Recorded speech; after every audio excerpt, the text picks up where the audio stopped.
하나님이 완전하신 분인 줄 믿습니다. 믿습니까? 네, 오늘 본문 4절에 보면 하나님이 하신 일이 뭐하다고요? 완전하고 그랬어요. 완전하다. 여기 완전하다는 말은 부족함이 없다, 실수함이 없다, 또 잘못됨이 전혀 없는 완벽한 상태. 그러니까 퍼펙트한, 정말 단 1%도 잘못하심이 없는 그런 하나님이시라는 것을 말씀하고 있습니다. 하나님은 부족함도 실수도 그리고 잘못 행하는 것도 없을 뿐만 아니라 우리의 미래를 다 아시고 더 나아가서 우리를 올바른 길로 인도하시기 때문에 그 완전하신 하나님 앞에 내 인생을 맡기실 수 있는 줄 믿습니다. 오늘 그 부족함이 없으신 하나님 앞에 내 인생을 맡기는 은혜가 있었으면 좋겠습니다. 오늘 우리 인간들은 그렇지 않지요. 우리 사람들은 완전하지 못합니다. 그래서 나의 미래도 알지 못할 뿐만 아니라 때로는 내가 최선의 길인 줄 알고 그 길을 선택했는데 때로는 그것이 실패로 돌아가는 일들이 얼마나 많은지 모릅니다. 그래서 때로 후회하는 인생을 사는 것이 우리의 모습 아니겠습니까? 그것뿐만 아니지요. 죄가 있고 이기적인 그런 삶을 살아가기 때문에 정말 바른 선택을 한다고 하지만 바른 선택을 하지 못할 때가 얼마나 많은지 모릅니다. 그렇기 때문에 완전하지 못한 우리가 완전하신 하나님을 오해하고 때로는 의심하고 그래서 때로는 어리석게 살아가기도 합니다. 여러분, 사람은요 누구든지 자기 그 수준만큼 다른 사람을 이해하고 또 다른 사람을 우리가 품을 수 있고 또 다른 사람을 우리가 용납할 수 있습니다. 자기 수준만큼이에요. 그래서 우리가 하나님을 이해한다는 것, 내 수준에서 하나님을 이해하는 거예요. 그렇기 때문에 나도 실수하고 나도 잘못된 길을 가기 때문에 하나님도 나처럼 실수할 거야. 하나님도 나처럼 잘못 행할 거야. 그러면서 하나님에 대한 오해를 가지게 되는 거예요. 그래서 우리에게 살아가면서 하나님에 대한 오해가 어떤 거예요? 우리가 살아가면서 내 이성으로 이해가 되지 않는 그런 역사적인 어려운 상황들이 생길 때 하나님을 오해하는 거예요. 예를 들면 지금 러시아와 우크라이나가 뭐 하고 있어요? 전쟁 중에 있어요. 전쟁 소식을 여러분 많이 들어왔지만 민간인들을 향하여서 포를 쏘고 총을 쏘고 또 피난 가겠다고 가족들이 차를 타고 가는데 그 차를 향해서 포를 쏘아서 온 가족이 다 죽어요. 정말 힘이 없는 어린 아이들조차도 죽고 있고 또 전쟁통에 정말 힘이 없는 여성들이 많은 인권 유린을 당하는 경우들이 얼마나 많은지 몰라요. 이런 어려운 일들을 보면서 정말 하나님이 계신 건 맞을까? 하나님이 살아계시다면 이룰 수 있을까? 그리고 하나님에 대해서 오해하는 거예요. 그뿐만 아니잖아요. 지진이 일어나든지 태풍이나 해일이 일어나서 천재지변이 일어나서 수많은 사람들이 죽어요. 또 지금 우리는 3년 동안 지금 코로나, 그것도 지금 창궐하잖아요. 코로나가 속히 종식이 될 수 있도록, 그리고 일상으로 돌아갈 수 있도록 교회마다, 예배 때마다, 개인마다 하나님 앞에 기도를 하는데 이게 언제 끝날지 모르는 그런 상황 속에 있습니다. 그래서 하나님이 왜 이러시나? 이러시면 안 되는데 그런 생각들을 우리는 하게 되는 거죠. 그뿐만 아니잖아요. 내게 정말 나는 믿음으로 살려고 애를 쓰고 말씀으로 살려고 애를 쓰는데 정말 이해되지 않는 억울한 사건이 생기고 억울한 일이 생겨요. 그러면 우리는 그 하나님에 대해서 오해하고 그 하나님에 대해서 실망하고 때로는 원망까지 하게 되는 거예요. 또 악한 이 사람들은 내 주변에 보니까 나는 열심히 믿음으로 살려고 하는데 나는 힘드는데 내 주위에 악하게 사는 사람들은 정말 잘 되는 거예요. 그런 모습들을 보면 우리의 마음이 힘들어져요. 무거워져요. 나름대로 나는 열심히 하나님 앞에 기도하고 말씀대로 살려고 애를 쓰고 충성하고 헌신하고 봉사하는데 왜 내게는 날마다 이런 어려움이 격쳐올까? 왜 자녀들은 나를 이렇게 속썩일까? 왜 남편은 무능력하고 돈도 못 벌어올까? 그런 마음이 들면서 옆에 예수를 믿지 않는 이웃 아주머니를 보니까 남편은 능력이 있어서 돈도 잘 벌어와.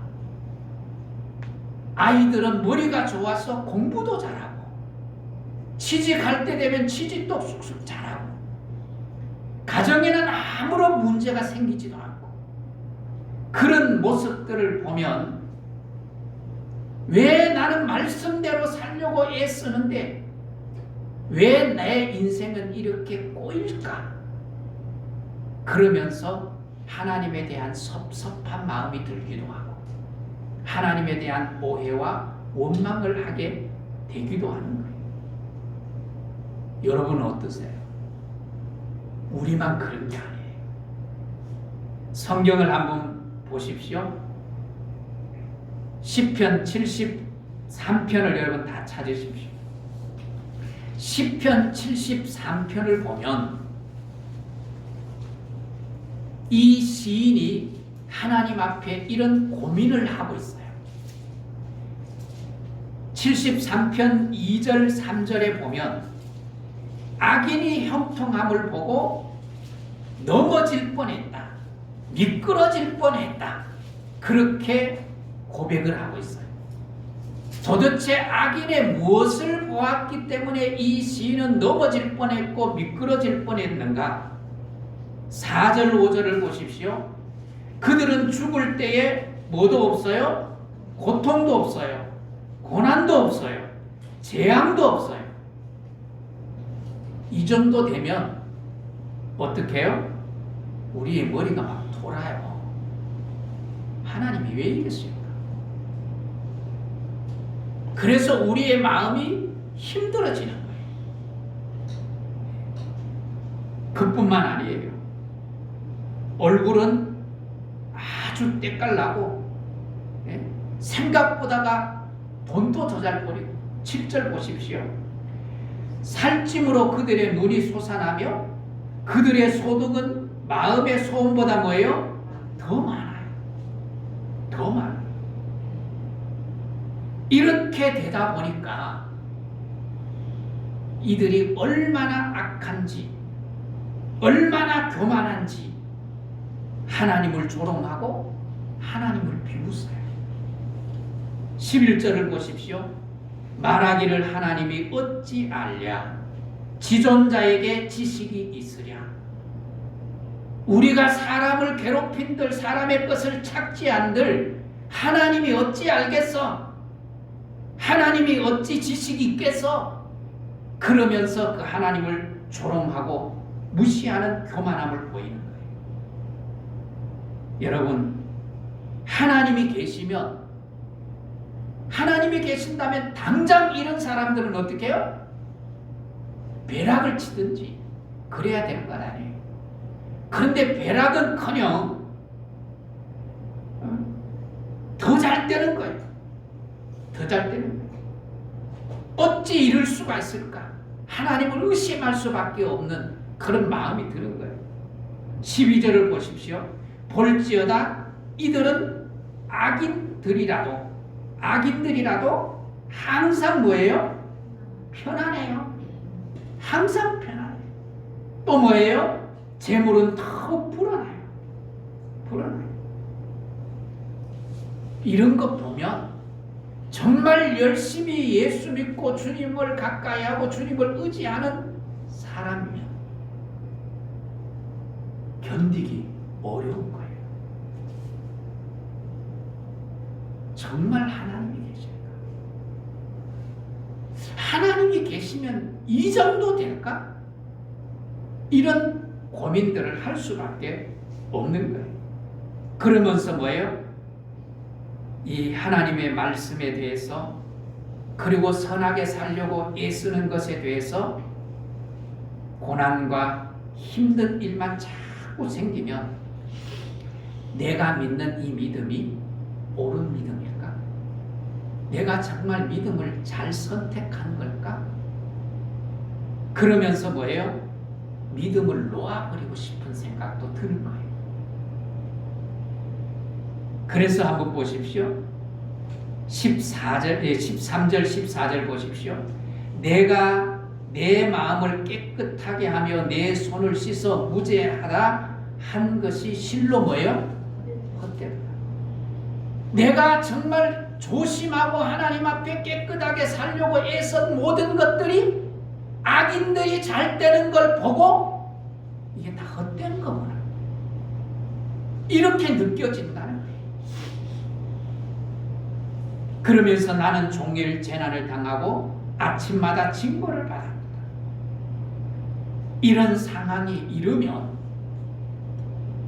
정말 세상 말로 하면 미치는 거죠. 신앙에 엄청난 갈등, 어려움이 마음속에 찾아오는 거예요. 찾아오는 거예요. 악인들은 점점 형통하고 세상의 부조리는 득세하고 하나님은 그 가운데서 살았는지 죽었는지 침묵하시고, 그러니 정말 하나님이 이해가 되지 않는 거예요. 그래서 뭐예요? 화가 나서 나도 그냥 악하게 살까? 나도 하나님 믿지 않고 그냥 내 마음대로 살아볼까? 이런 마음이 들기도 하는 거예요. 그래서 15절을 보십시오. 내가 만일 스스로 이르기를 내가 그들처럼 말하리라 하였더라면 나는 주의 아들들의 세대에 대하여 악을 행하였으리라. 나도 신앙을 놔버렸다. 악을 행할 거야. 여러분, 그때 사람이나 지금 우리나 여러분 이런 신앙의 고통, 신앙의 갈등, 아픔을 겪게 되면 동일한 마음을 가지는 거예요. 하나님에 대해서 오해하고 하나님에 대해서 의심하고 그 하나님을 놓아버리고 싶은 거예요. 이런 마음이 우리를 힘들게 하고 우리를 고통스럽게 하는 거예요. 여러분, 하나님은 완전하신데 왜 우리가 이런 오해를 하게 될까요? 도대체 뭐 때문에 우리가 이런 오해를 하게 될까? 하나님 앞에 왜 이렇습니까? 내가 왜 이런 오해를 해야 됩니까? 하나님께 묻는다면 하나님이 뭐라고 대답하실까요? 하나님은 깨달음이 없는 인생은 짐승과 같고, 깨달음이 없는 인생은 그의 삶이 정말 짐승 같아서 생각 없이 맹목적인 인생을 사는 것을 하나님이 결코 기뻐하시지 않습니다. 그래서 하나님이 이런 고통을 주시는 거예요. 이런 고통 가운데서 영적으로 고민하고 고통하면서 그 가운데서 뭐 하기를 원하는 거예요? 깨닫는 삶을 살도록 우리에게 때로는 고난을 허용하시는 거예요. 오늘 이 시편 기자가 그런 고민을 깊이 하는 중에 비로소 하나님의 섭리를 깨달아요. 하나님의 섭리를 깨닫는데, 자, 오늘 시편 73편 16절 17절 보십시오. 내가 어쩌면 이를 알까 하여 생각한 적, 고민한 거예요. 의심하고 고통스러운 고난을 안고 하나님이 왜 이러실까 생각하고 고민하는 거예요. 그 고민이 보십시오. 그것이 내게 뭐가 되었다고요? 심한 고통이 된다. 얼마나 고민을 했으면 고통에 이를 만큼 고민을 했을까? 이런 고민을 하는 중에 하나님의 성소에 들어갈 때 그들의 종말을 내가 뭐 했다고요? 깨달았다.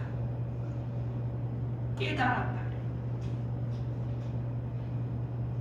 드디어 고민하고 고통하는 중에 이 시인이 깨달은 거예요. 아하! 라고 하는 깨달음, 통찰이 일어나는 거예요. 아하! 하나님의 이런 섭리가 있었구나 하는 것을 깨달은 거예요. 그렇게 괴로워하면서 고통하면서 번민하는데 이제 그 고민이 사라진 거예요. 그 숙제가 해결된 거예요. 언제요?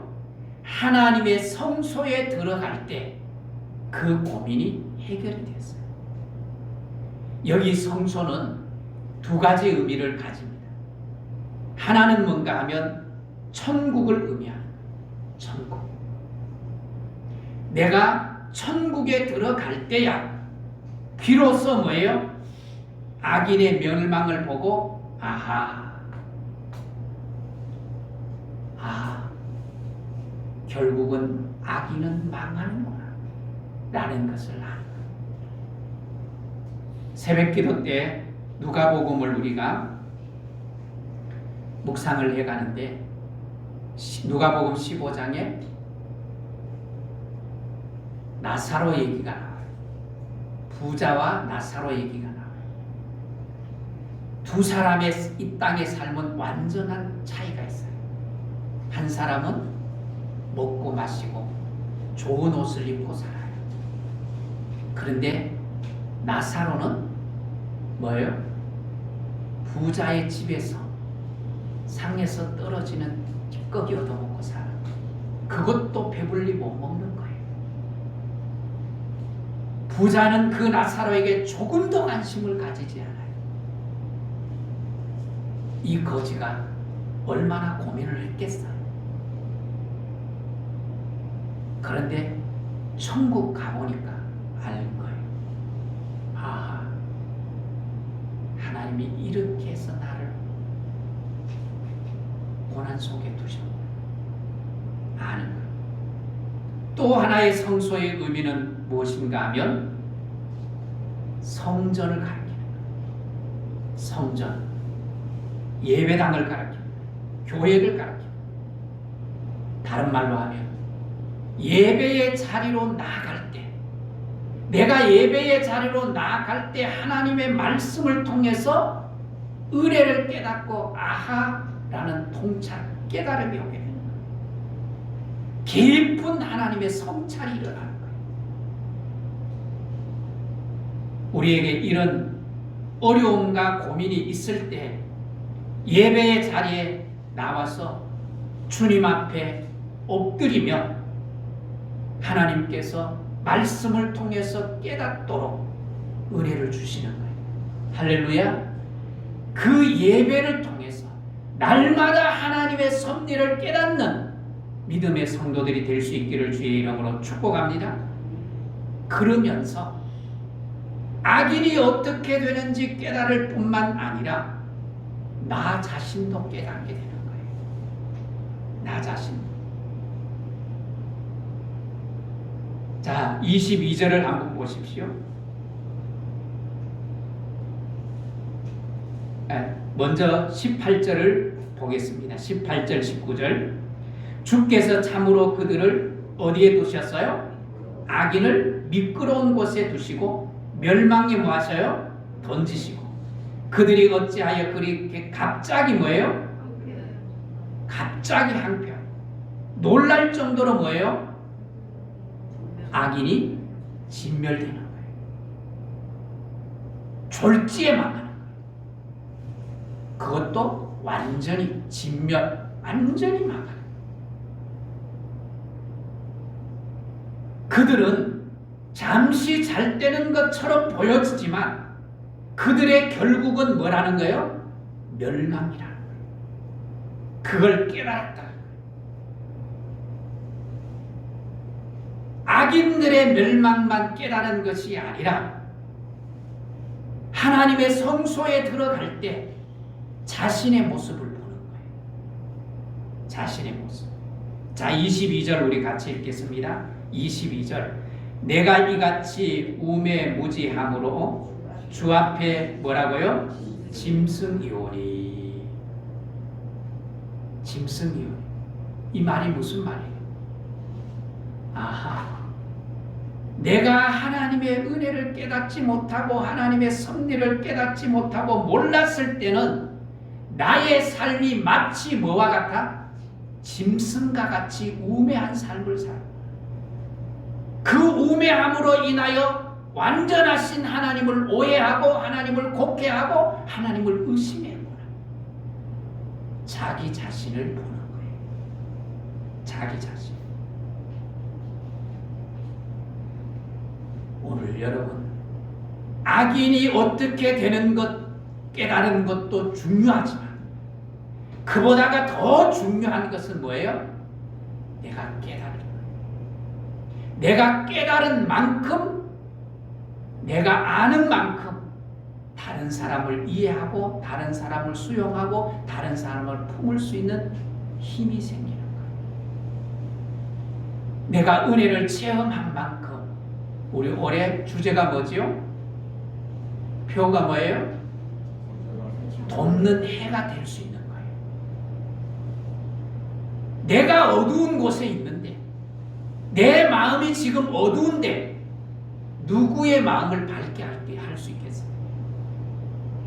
내 마음이 치유되고 내 마음이 깨달아지고 내 마음이 하나님의 말씀으로 풍성해질 때 내 마음이 밝아지고 그 밝은 내 마음이 흘러갈 때 내 주위의 사람들을 어떻게 밝게 하고 소망을 갖게 만들 수 있는 거예요. 오늘 말씀 앞에 성소에 들어가 하나님 앞에 예배할 때 나의 모습을 보는 은혜가 있기를 주의 이름으로 축복합니다. 그러면 우리는 어떻게 해야 합니까? 성경 구절을 좀 띄워주실래요? 시편 18편 30절입니다. 방송실 말씀 좀 띄워주세요.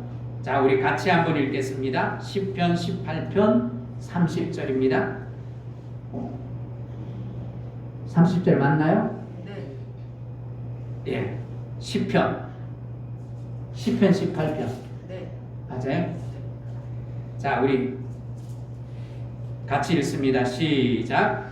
하나님의 도는 완전하고 여호와의 말씀은 순수하니 그는 자기에게 피하는 모든 자의 방패시로다. 할렐루야. 할렐루야. 하나님은 완전하심을 믿고 그 하나님 앞에 엎드리고 그 하나님을 의지하면 하나님은 우리의 뭐가 되어주신다? 방패가 되어주셔서 우리를 보호해 주십니다. 믿으십니까? 예. 그런데 우리가 이런 하나님에 대해서 편견을 가지고 오해와 어리석음으로 하나님을 판단하기보다는 내가 온전히 내 모든 것을 하나님 앞에 구하고 그 하나님 앞에 모든 것을 맡기고 하나님을 의지하면 하나님은 나의 편이 되셔서 나를 온전하게 나를 보호해 주시고 나를 책임져 주시는 줄 믿습니다. 여러분, 그래서 우리는 말씀을 깨달아야 하고 이렇게 하나님의 말씀을 깨닫고 하나님을 의지할 때 하나님은 우리를 보호해 주실 뿐만 아니라 그 하나님의 은혜를 깨닫는 사람이 하나님께로부터 주시는 힘을 얻어서 세상에 나가서 뭐 할 수 있어요? 그 세상과 맞짱 뜰 수 있는 힘을 갖게 됩니다. 능력을 갖게 됩니다. 그래서 세상을 뭐 하는 거예요? 회복시킬 수 있어요. 세상에 빛을 줄 수 있어요. 소망을 줄 수 있어요. 그럴 때 결국 모든 것이 협력하여 뭐를 이루세요? 선을 이루게 됩니다. 선을 이루고 이것이 뭔가 하면 하나님의 섭리고 하나님의 은총입니다. 윌리엄 캐리라는 선교사가 있어요. 이 윌리엄 캐리는 인도 최초의 선교사라고 합니다. 이 선교사는 정말 굉장한 일들을 했고 정말 훌륭하고 위대한 그런 선교사입니다. 인도에는 언어가 많다고 하잖아요. 우리는 단일 언어를 쓰잖아요. 근데 인도에는 이 힌두어를 가장 많이 쓰지만 인도의 중요한 언어들만 해도 122개랍니다. 그리고 소수민족 저기 아주 소수민족들 그런 민족들이 사용하는 언어들 1599개나 된대. 그 언어들이 얼마나 복잡해. 그 인도 사람들끼리도 말을 못 알아듣는 경우들이 많다는 거지. 근데 윌리엄 캐리가 이 인도의 영혼들을 위해서 성경을 번역하고 싶은데 언어가 너무 많은 거예요. 그래서 연구를 해요. 연구를 해서 타미르 할자를 만들고 더 나아가서 중국 할자까지 만들어요. 그리고 인도의 문법을 체계화하고 그리고 벵갈러 사전을 만들고 그리고 성경을 인도어로 번역하기 시작을 했어요. 그렇게 20년 동안 수고를 했어요. 그런데 성경을 번역해서 인도인들에게 성경을 보급하려고 하는데 1812년 3월 12일 날 캐리의 집이 완전히 불타버렸어요. 20년 동안 수고하고 준비하고 애썼던 그 모든 것이 한순간에 다 날아가버린 거예요. 얼마나 절망스럽겠어요. 얼마나 낙심이 되겠어요. 하나님이 어쩌면 이럴 수가 있습니까? 하나님이 살아계신다면 어찌 이럴 수가 있습니까?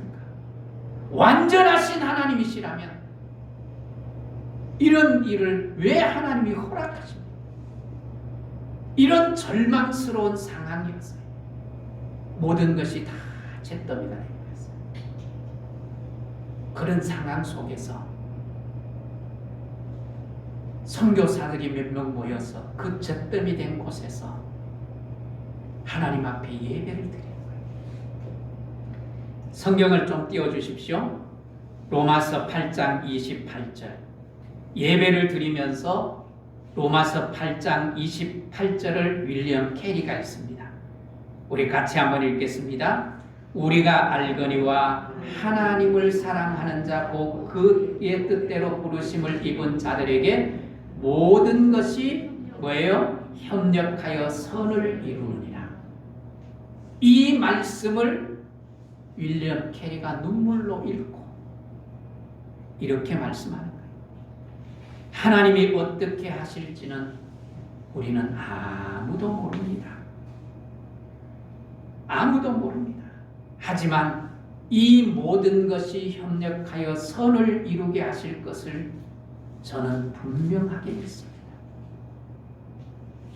그리고 예배를 드리고 선교사님들이 다 흩어졌어요. 그런데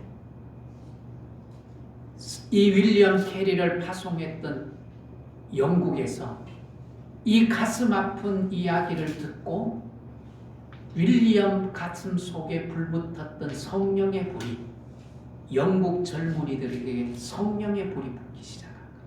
성령의 불이 번지기 시작합니다. 그래서 3,000명이 넘는 젊은이들이 선교사로 지원을 하고 실제로 그 가운데 500명이 인도 선교사로 가게 되는 거예요. 그뿐만 아닙니다. 여러 분야의 전문가들이 확보가 되고 전문 번역사 50명이 합심을 해서 20년 동안 캐리가 이루었던 그 잿더미가 되었던 일을 이 50명이 2년 만에 완성합니다. 그리고 선교에 놀라운 선교 바람이 불기 시작합니다.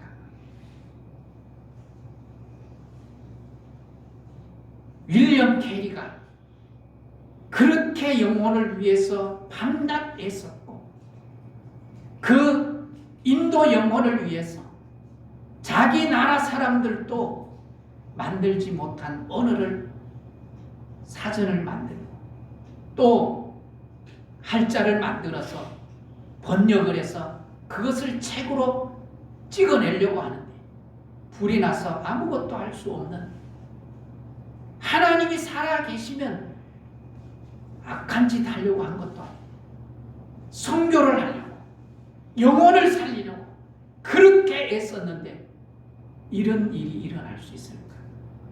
하나님을 의심할 수밖에 없고 오해할 수밖에 없는 그런 상황 속에서 하나님의 섭리가 있을 거라. 하나님이 협력하여 선을 이루실 거라고 믿고 그 하나님을 의지할 때 그 하나님의 놀라운 일하심 캐리 혼자서 이룰 수 없는 그 선교의 역사를 500명을 통해서 이루시고 또 이 50명을 통해서 성경을 번역해서 보급하게 하시는 그 놀라운 일을 경험하게 된 거예요. 여러분 오늘 본문을 한번 보십시오. 오늘 본문 4절 오늘 본문 4절 우리 찾으시면 같이 한번 읽겠습니다. 그는 반석이시니 그가 하신 일이 완전하고 그의 모든 길이 정의롭고 진실하고 거짓이 없으신 하나님이시니 공의로우시고 바르시도다. 아멘. 하나님은 이렇게 완전하신 하나님이십니다. 할렐루야. 실수가 없어요. 우리가 보기에는 이런저런 어려운 일들이 발생하고 이런저런 많은 고통들이 발생을 하지만 우리는 그것 보고 오해할 수 있지만 하나님은 결코 실수하지 않으시고 그것 실수한 것 같은데 잘못된 것 같은데 하나님이 잠잠하실 것 같은데 결국을 하나님이 이루시는 분이 하나님이신 줄 믿습니다. 그래서 여러분, 모든 것이 협력하여 선을 이루게 하시는 완전하신 하나님, 그 하나님을 소망할 수 있기를 주의 이름으로 축복합니다. 그래서 여러분, 오늘 또 내가 그 하나님을 의지하고 믿음으로 그 하나님 앞에 내 인생을 맡기고 하나님을 의지하고 살면 하나님은 결국은 나로 통하여 승리를 완성케 하는 믿음의 사람이 되게 하실 줄 믿습니다. 믿습니다.